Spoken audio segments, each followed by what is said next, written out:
શ્રી ગણેશાય નમઃ. શ્રી દ્વારિકાધીશની જય. જય શ્રી કૃષ્ણ. કનૈયાની પ્રિય ગોપીઓ, આપ સૌનું મારી ઓમ ડિવાઇન કથા યુટ્યુબ ચેનલ પર હાર્દિક સ્વાગત છે. આજે હું તમને પુરુષોત્તમ માસ કથાના 22મા દિવસની વાર્તા કહી રહી છું, જેનું નામ છે સ્નાનનું ફળ. એક બ્રાહ્મણ અને એક બ્રાહ્મણી હતા. પુરુષોત્તમ માસ આવ્યો એટલે બ્રાહ્મણે તેના દીકરાને કહ્યું, ભાઈ જા, તું તારી વહુને તેડી આવ, અમારે પુરુષોત્તમ માસ કરવો છે. બ્રાહ્મણનો છોકરો તો સાસરે જવા પડ્યો. ગામને પાદરે પહોંચ્યો, ત્યાં તેમના યજમાનનું ખેતર હતું. એક ગાય ખેતરમાં છીંડું પાડી અને ચરવા પેઠી. છોકરાને થયું કે જો યજમાનનું ખેતર આમ ભેળાઈ જશે તો અમને દાણા ક્યાંથી મળશે? એટલે તેમણે બૂમ પાડી ખેડૂતને બોલાવ્યો. બપોરનો સમય અને ખેડૂત અકળાયેલો. તેણે જોરથી 5-7 ડાંગો ગાયને ઝીકી દીધી. ગાય તો તરફડીને ભોંય પડી.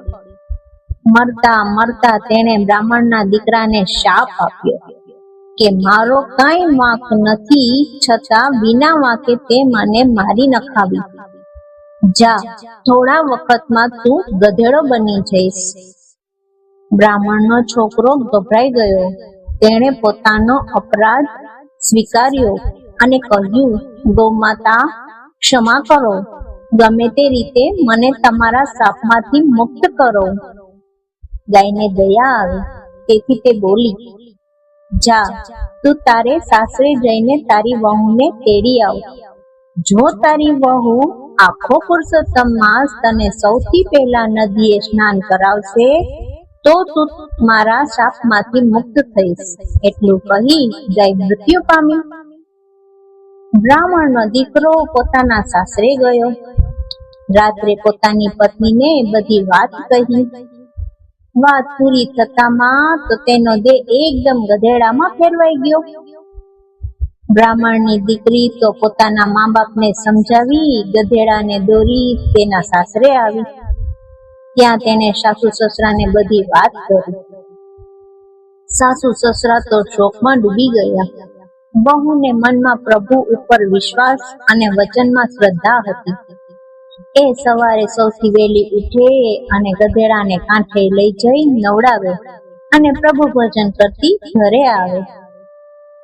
અહીંના રાજાની રાણીઓ પણ પુરુષોત્તમ માસનું વ્રત કરે.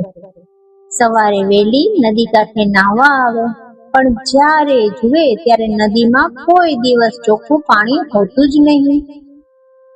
રાજાએ રાત્રે ચોકિયાત મૂક્યા. ચોકિયાતોએ જોયું તો વહેલી પરોઢીએ એક બ્રાહ્મણી આવી અને ગધેડાને નવડાવે. ચોકિયાતોએ રાજાને વાત કરી. રાજાએ કહ્યું, જાઓ, આજે એ ગધેડો લઈને આવે તો ગધેડાને અહીં ખેંચી લાવો અને બાંધી દો. રાજાની આજ્ઞાથી ચોકિયાતો વહેલી સવારે નદી કાંઠે ગયા. બ્રાહ્મણી ગધેડાને નવડાવવા લાવી એટલે તેની પાસેથી ગધેડાને પડાવી લીધો અને રાજમહેલે લઈ ગયા. બ્રાહ્મણી તો રોતી કલ્પાંત કરતી રાજમહેલે ગઈ અને માથું પછાડી હૈયાફાટ રુદન કરવા લાગી. રાજા આશ્ચર્યમાં ડૂબ્યો. તેણે પૂછ્યું, બહેન, તું આ એક ગધેડા માટે આટલું બધું રુદન કેમ કરે છે? મહારાજ, એ વાત હું પુરુષોત્તમ માસ પૂરો થયે જ કહીશ. હમણાં મને મારો ગધેડો પાછો આપો. રાજા સમજુ હતો. તેને બ્રાહ્મણીની વાતમાં કંઈક ભેદ સમજાયો. તેને ગધેડો પાછો આપ્યો. બ્રાહ્મણીએ ફરી પાછી નિત્ય નિયમ પ્રમાણે વહેલી સવારે ગધેડાને નદી કાંઠે લઈ જઈ સ્નાન કરાવવા માંડ્યું. પુરુષોત્તમ માસ પૂરો થયો. બ્રાહ્મણીએ ભગવાનને ઘીનો દીવો કર્યો અને પ્રાર્થના કરી, હે પ્રભુ, હે ગૌમાતા, મેં મારા પતિની સાચા મનથી સેવા કરી હોય તો મારા પતિને શાપમાંથી મુક્ત કરો. એટલું કહેતામાં તો ગધેડો તેના પતિના રૂપમાં ફેરવાઈ ગયો. આખું ગામ વિસ્મયમાં પડ્યું. આ વાત રાજાના જાણવામાં આવી. સૌએ મુક્ત કંઠે બ્રાહ્મણીની પતિ સેવા અને ધર્મ ભાવનાના વખાણ કર્યા. જય પુરુષોત્તમ ભગવાન. જેવા બ્રાહ્મણીને ફળ્યા તેવા સૌને ફળજો. બોલીએ શ્રી પૂર્ણ પુરુષોત્તમ ભગવાનની જય. હે પ્રભુ શ્રી કૃષ્ણ, આ પવિત્ર પુરુષોત્તમ માસમાં ભક્તિ, શ્રદ્ધા અને સારા કર્મ કરવાની અમને બધાને શક્તિ આપજો. જે કોઈ આ કથા શ્રદ્ધાથી સાંભળે કે કરે તેમના તમામ દુઃખ દૂર થાય અને તેમના જીવનમાં સુખ શાંતિ આવે. જો તમને આવી આધ્યાત્મિક કથાઓ ગમતી હોય તો વિડીયોને લાઈક કરો, મારી ચેનલને સબસ્ક્રાઇબ જરૂર કરજો અને આ કથાને તમારા પરિવાર અને મિત્રો સાથે શેર કરવાનું ભૂલશો નહીં. તમારો સાથ અને આશીર્વાદ હંમેશા મને આપતા રહેજો. ફરી મળીએ એક નવી ભક્તિપૂર્ણ કથા સાથે.